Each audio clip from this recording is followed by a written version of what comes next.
Funcionou. Funcionou. Aham, tá ao vivo. Que bom. Olá, pessoal. Vamos ver se tem alguém aí me ouvindo. Hoje eu preciso do ok mais do que nunca. Pessoal que for entrando, dá ok, por favor, porque eu tô numa conexão estranha, diferente, bizarra, mais fraca. Se estiverem me ouvindo, dá ok. Eu vou tentar fixar aqui o comentário, mas... Boa noite, alto e claro. Opa, que maravilha. Então, vamos lá, comentário fixado, vamos ver.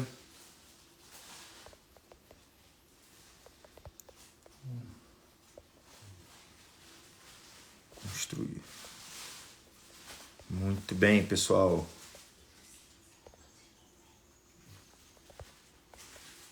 Vai dando ok. Boníssima tarde. Aqui já 6 horas, boníssima noite. Pronto, fixado o comentário. Sem delongas, né, pessoal? Vamos começar então, para a gente não perder muito tempo. Vamos até, no máximo, 6h30, 6h35, ok? Boa noite, pessoal. Estão me ouvindo bem? Ai, poxa, que bom. Boa notícia. Tentei aqui uma outra conexão, não tinha funcionado. Então, temos conexão. Excelente. Pessoal, então, live de hoje, como vocês podem ver no comentário fixado, a gente vai falar sobre as forças ascendentes e as de decadência, né? As forças que vão levar à ruptura do ser. Hoje vai ser um breve apanhado, provavelmente a gente vai ter umas 2 a 3 aulas com esse mesmo tema, de forma mais específica. Então hoje a gente vai fazer um apanhado geral, em que a gente vai poder fazer uma breve revisão de todos os andares e de como que as pessoas sobem e ascendem. E claro, evidentemente, com esses elementos vocês conseguiriam também poder dizer, na falta deles, o que acontece para a sua queda. Maravilha? Então vai ficar uma coisa bem didática, bem simples, bem fácil. Tá bom? Não sei se ainda tem pessoas que não sabem do que eu estou falando, mas essa é uma metodologia criada recentemente por mim, que está sendo um bom amarrado de todos os cursos, tudo que já foi falado aqui, ao longo de quase 7 anos de jornada, dos cursos que eu fiz aqui na Brasil Paralelo, e dos conhecimentos todos que estão sendo concatenados e articulados nesta mesma metodologia, tá bom? Então, eu estou começando a apresentar isso para vocês, muita calma, a maioria já sabe do que eu estou falando, mas no resumo do resumo, a gente está falando de um estratagema de forma dinâmica em uma estrutura humana dividida em 4 andares. Por isso eu chamo de pirâmide. Pronto. Que vai ser, evidentemente, com mais raridade que você chegue no topo. E eu coloquei na base, no primeiro andar dessa pirâmide, os maiores sofredores, né? São as pessoas que estão de forma mais perdidas do ponto de vista do caminho do sentido, que estão em um grau de sofrimento mais elevado, que estão carregando o peso dessa pirâmide como se carrega o peso do sofrimento humano. No andar de cima, um andar que inicia a jornada humana para a maioria das pessoas, o segundo andar, a segunda camada. Tá? Então, esse é o andar em que você começa na tua vida. Certo? Então, ali estariam os sofrimentos da massa. No terceiro andar, já teriam pessoas que estão ordenadas, que já possuem esses elementos humanos já dominados e ordenados, para que possa chegar eventualmente num quarto andar, que é um grau mais elevado, já de espiritualidade, de transcendência, de iluminação, uma boa prática religiosa, um bom relacionamento com o divino e por aí vai. Maravilha? Então, isso aí todo mundo já conhece. Então vamos à aula de hoje sobre as forças que atuam de andar para andar. Né? Alguém já falou sobre as 12 camadas.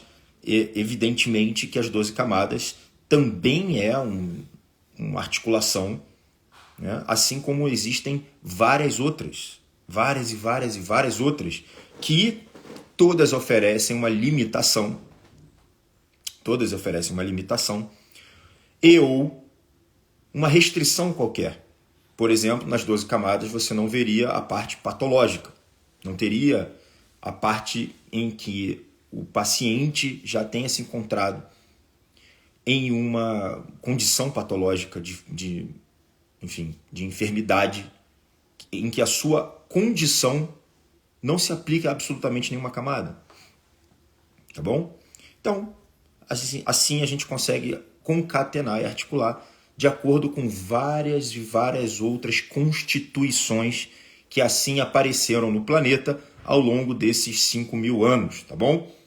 Então, a minha ideia é essa, articular o máximo de constituições, sendo as 12 camadas brilhantemente explanada pelo Ítalo Marcilli, né, e feita pelo professor Olavo, e que está muito bem difundida, tá bom?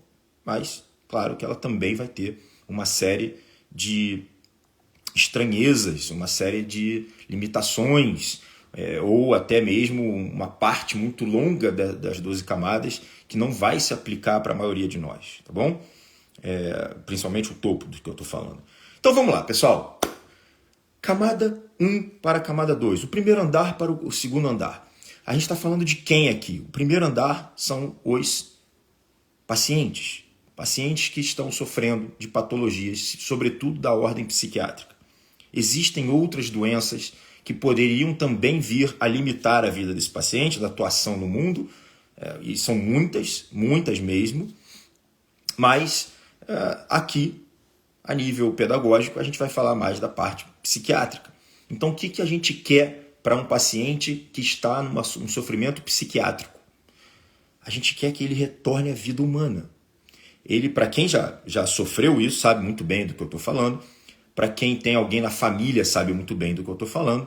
Mas a gente está vendo uma pessoa em que o grau de enfermidade dela pode vir a afastá-la das suas ações humanas, a ponto dela mal tomar banho, dela não se alimentar, dela não conseguir trabalhar, dela não conseguir sair de casa, ela não conseguir fazer amigos, não conseguir relacionamento. Ou ela foi tomada pelo medo, pela apreensão, a gente está falando das fobias sociais, da agorafobia, ansiedade generalizada, a gente está falando da depressão principalmente e dos transtornos de humor, da esquizofrenia ou algo do gênero, tá? Os pilares mais assombrosos da psiquiatria. A gente não está falando, evidentemente, de coisinhas que acontecem, né, para pessoas que seguem muito bem produtivas, né? É diferente. Então, evidentemente que quem é que atua nesse primeiro andar? Né? Para quem é que atua nessa primeira camada? Ora, vai atuar o psiquiatra, vai atuar o médico, vai atuar o psicólogo, muitas vezes os três juntos, certo? Então a gente sabe que para trazer esse paciente para a vida, a gente precisa trazer também um grau de estabilidade. É uma camada que exige estabilidade. E quando a gente fala de estabilidade, a gente está falando daqueles primeiros degraus de mais uma constituição que vocês devem conhecer muito bem, que é a pirâmide de Maslow, certo? Então a gente está precisando garantir na vida desse paciente a sua sobrevivência. Então a gente tem que conseguir concatenar as articulações que ele possui de amizade, de família, de recursos financeiros, para que ele possa começar a entender que ele está garantido, ele não vai morrer hoje ou amanhã ou depois de amanhã. Tá? Então, nessa hora, muitas vezes o médico até opta por afastar ele pelo INSS, se ele assim puder, se ele for um contribuinte. E a gente sabe, então, que essa garantia vai ajudá-lo a sair dessa camada. É uma primeira ajuda. A gente sabe que a gente vai precisar fazer a estabilidade física dessa pessoa. Então, a gente está falando sobre a manutenção do ciclo circadiano, sono. Ensinar essa pessoa a dormir e acordar. A gente vai precisar falar como é que ele vai se alimentar, que horas que ele vai se alimentar, quais seriam os comportamentos que o levam a conseguir comemorar o fato dele ter ido na cozinha pegar comida ou tomar um banho. Né? A gente está falando de coisas elementares para aquele cara. Esse cara está num nível de sofrimento nível de energia muito baixo. Está falando de um sofrimento muito maior do que a maioria de vocês, a maioria do mundo já experimentou. E isso o leva a um grau de restrição enorme. Um grau de restrição enorme. Você não poderia vir para essa pessoa e pedir para que ela chegue num patamar de produtividade, um patamar de espiritual, algo muito, muito expressivo nessa vida. Né? Não tem como. Não tem como você fazer isso. A pessoa está praticamente com o físico dela dominado, a mente está dominada, ela está com baixíssima expressão. Então, retorno à vida via estabilidade fisiológica, estabilidade financeira, tentar garantir o social, o mínimo social, procurar quem são os seus aliados, pessoas que poderiam vir ajudar e os profissionais que vão ali atuar. Perfeito? Isso faz com que você saia da última camada, se tudo der certo. Então você vai e volta para a massa, onde você começou a jornada. E aí está falando do segundo andar. O segundo andar. E o segundo andar, sofrimento das massas, sofrimento da maioria. Então se a gente está falando de maioria, a gente está falando do coletivo. O que a gente quer no coletivo? Ora, o nome da função que você faz com que você viva bem em sociedade se chama moral, ética. Perfeito? Então, aqui começam os primeiros trabalhos em ética e moral do ser humano. Ele vai precisar conviver em sociedade.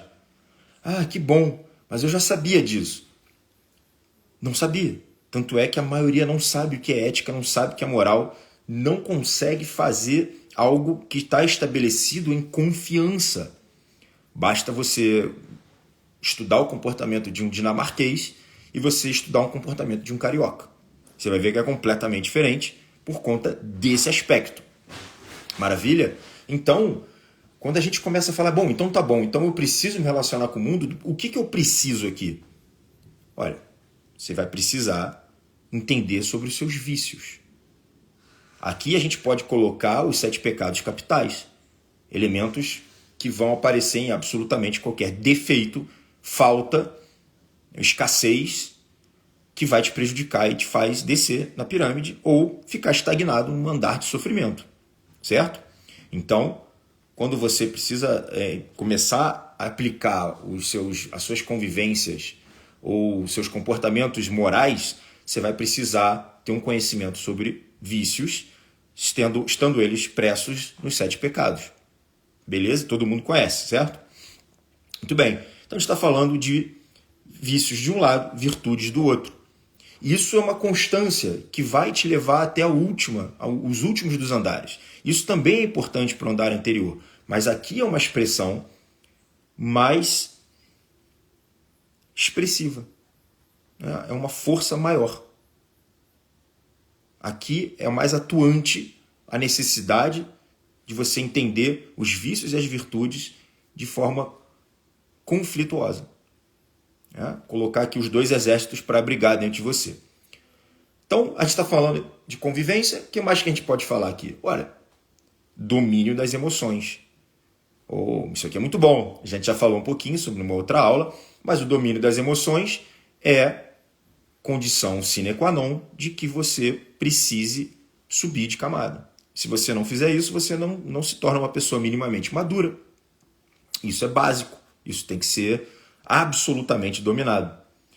E uma das formas de você dominar, ou seja, uma nova condição que estaria ligada a ela, que é o quê? A superposição da razão. Quando você entende que seu pensamento racional se sobrepõe às suas emoções, você já está no meio caminho andado. Isso é uma maravilha. Isso é uma maravilha. Você já começa a ordenar a sua vida de forma que você consiga perceber as suas emoções como parte alheia de você, como parte não dominadora de você. Você já não utiliza mais as suas emoções como um guia, como a maioria do brasileiro faz. A maioria do brasileiro ainda segue as suas emoções. Então, você tem agora um ordenamento da razão acima das emoções, perfeito?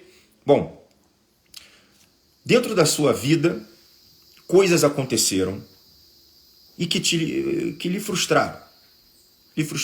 E isso acaba sendo uma das maiores causas de sofrimento do ser humano, que é a frustração. Então, nessa camada, a gente começa a perceber o quanto que será necessário que exista uma aceitação das leis da vida. Ou seja, é perceber exatamente o que a vida vem oferecendo a você, para você entender que esses serão os seus ingredientes, que essa será a panela que você vai usar. Isso aqui é de fundamental importância, porque uma vez que você aceite a vida tal como ela é, você vai poder atuar de forma mais sensata.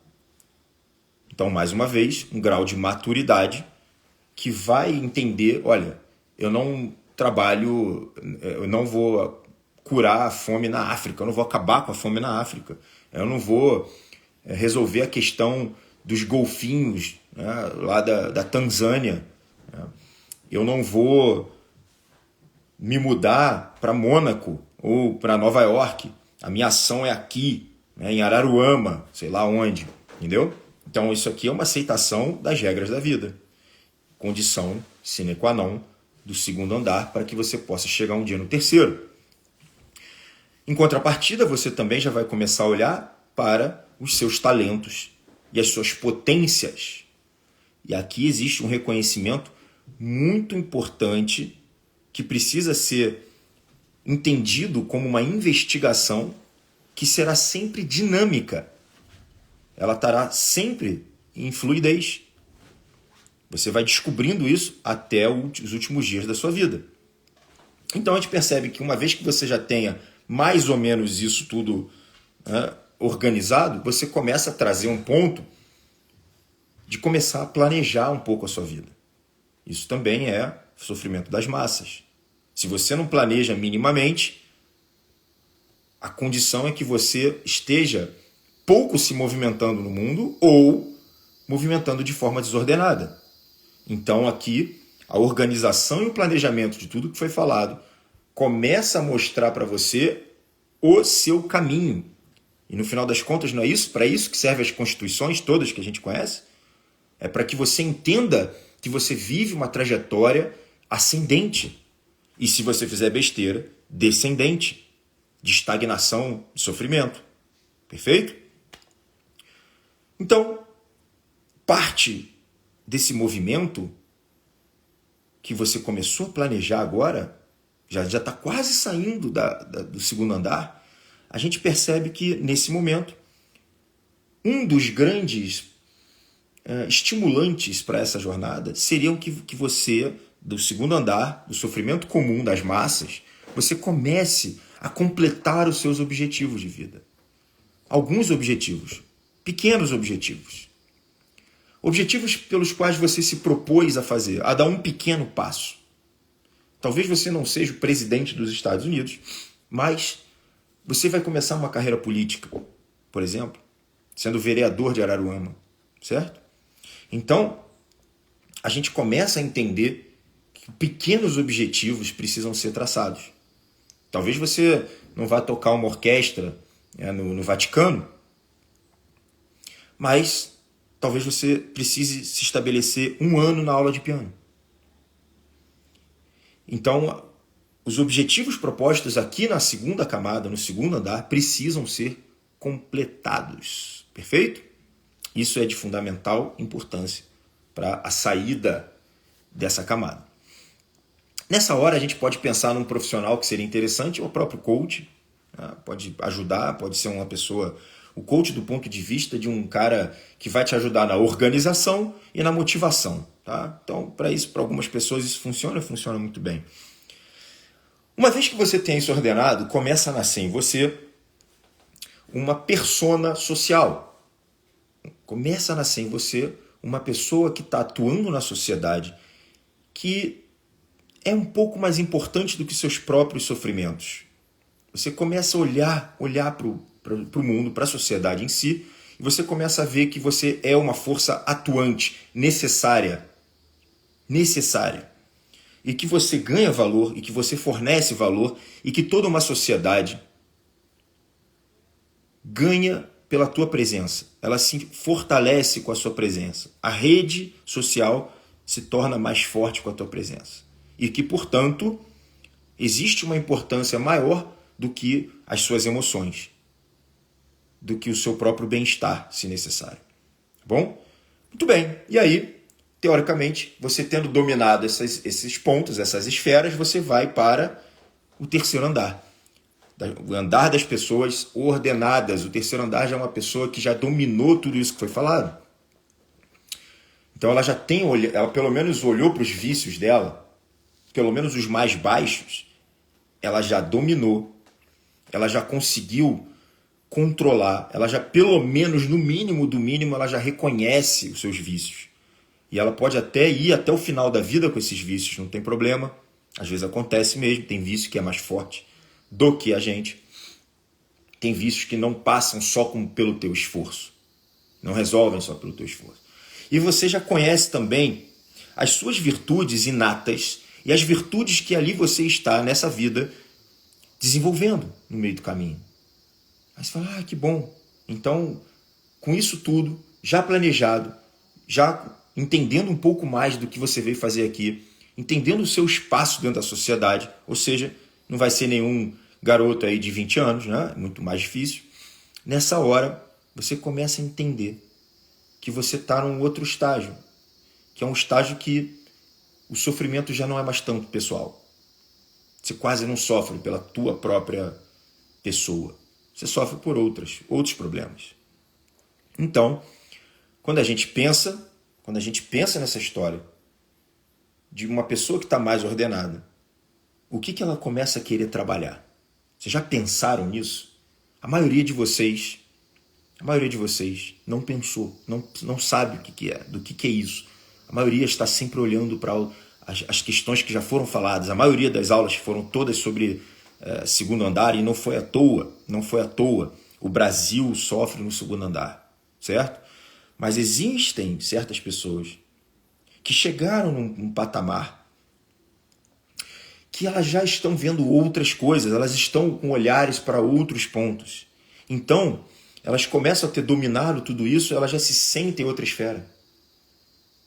Elas já estão vivendo de uma outra maneira. É isso que eu quero para todo mundo. Não há um sofrimento, uma angústia brutal. Não existe isso. O sofrimento é pelo coletivo. Não há uma ansiedade gigantesca. Não tem isso. Claro, você tem certos anseios, você tem certos objetivos, são diferentes. E enquanto eles não estiverem sendo manifestados, é natural que você sinta algum desconforto. Isso é bom, isso é uma maravilha. Isso é uma maravilha. Um desconforto que vai te seguir até o final da vida. Isso não é ruim, isso acontece. Então, o que essa pessoa precisa para fazer, né? No terceiro andar? Já teve tudo isso tudo que a gente foi falado, né? O ordenamento e tal. O que ela precisa? Ela precisa chegar no andar de cima e dizer: agora eu vivo em prol da sabedoria. Eu toco nos andares da sabedoria com mais frequência. Eu não preciso mais me guiar pelas emoções e nem tanto pela razão. A razão do ponto de vista da mente racional, a mente que calcula, a mente que deseja. Então, nesse momento, o que essa pessoa ela quer para a vida dela? Ela quer reiterar a vontade. Ela quer olhar para a vontade, essa força que a gente vê movimentando o mundo. Ela fala, eu quero me alimentar disso aqui. Eu quero entender para onde que eu vou, o que eu tenho que fazer. Então, tem uma crise existencial aqui, porque muitas vezes ela estava ainda entendendo o si próprio. Agora não. Agora ela quer entender o mundo, ela quer começar a entender a própria vontade, essa grande força que move toda a pirâmide, certo? Ela quer viver a plena inteligência. Ela quer fazer decisões mais sábias, mais duradouras. Essa pessoa já não está mais olhando para o prazer. Ela está buscando conectar e resolver problemas do mundo. Essa pessoa já domina a autodisciplina. Veja bem, a disciplina entrou lá no segundo andar, ela repete aqui no terceiro, mas aqui já está dominado. Ela não tem dificuldade para fazer as coisas que ela se propõe a fazer. Ela não tem mais. Por quê? Porque é um caminho muito claro, é um caminho ligado à inteligência. Então ela já sabe muito bem e não vai ter problema com rotina, né? Com disciplina. A rotina pode até ter, mas a parte disciplinar, não.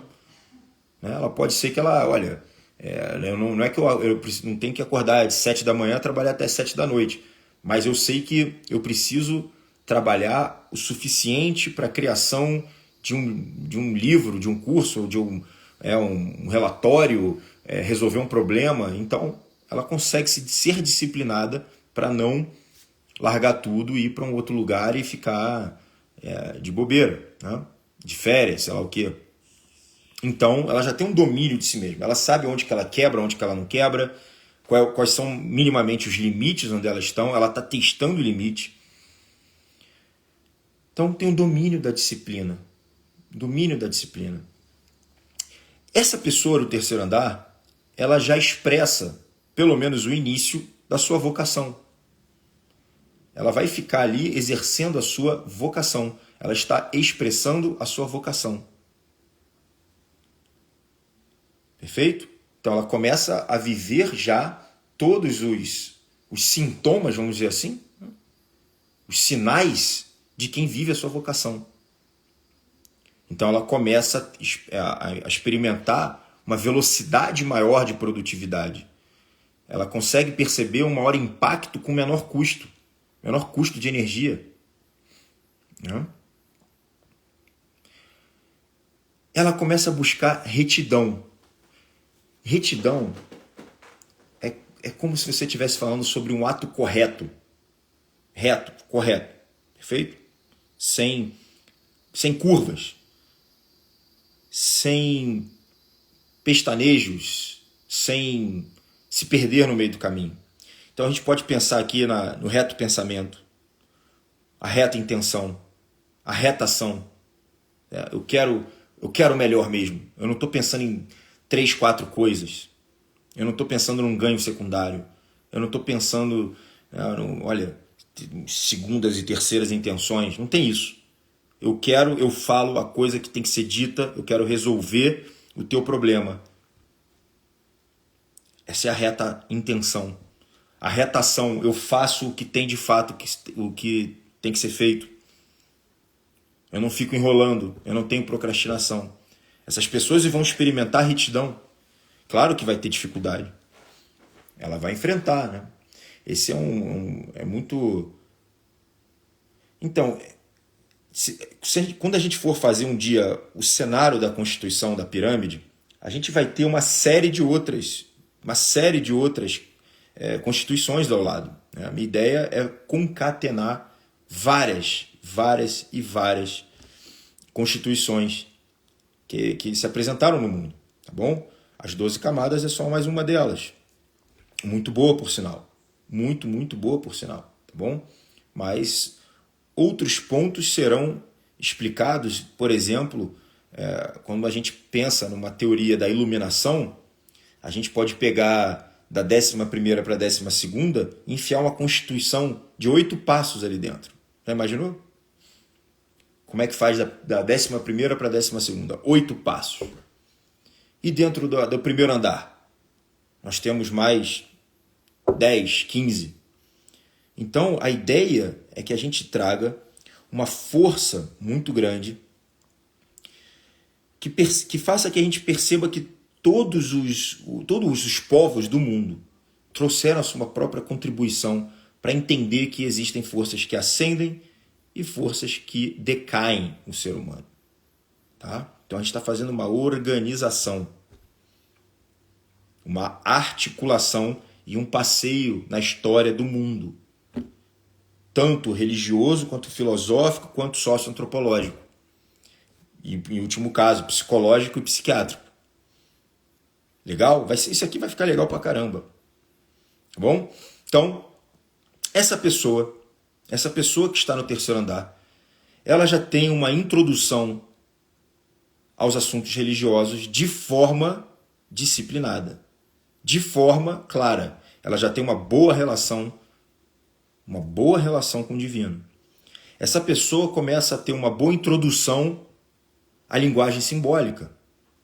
Claro que você pode aprender simbologia lá no primeiro andar, lá no segundo andar, mas aqui você já consegue entender as simbologias do mundo. Nesse momento, é natural que comece bem de leve,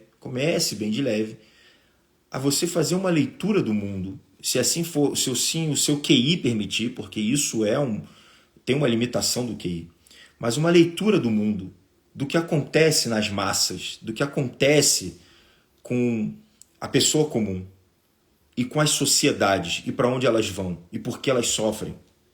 Quase como se você fosse um médico de uma sociedade. É aqui que você começa a ver isso. É aqui que você começa a entender, fazer essa leitura.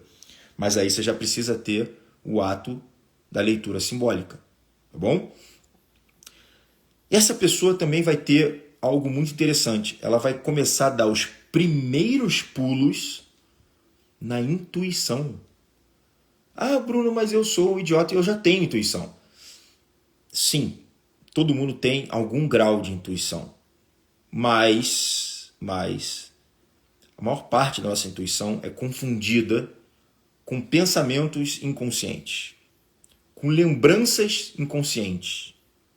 Ou seja, 2 vezes você errou no caminho para a esquerda, e aí você começa agora a optar pela direita e você chama isso de intuição, mas o que na verdade não é bem uma intuição. É uma memória. Uma memória que você esqueceu que você foi 2 vezes para a esquerda e que deu errado, certo? Então, essa intuição ela é mais clara, ela é mais pura, ela é mais correta. Porque a intuição é um assunto que a gente não vai entrar, não pretende entrar nem tão cedo. Nem tão cedo. Intuição é uma complicação de você poder confiar numa intuição, sendo que você precisaria de tudo isso para trás ordenado. Senão pode ser só um elemento inconsciente na tua história.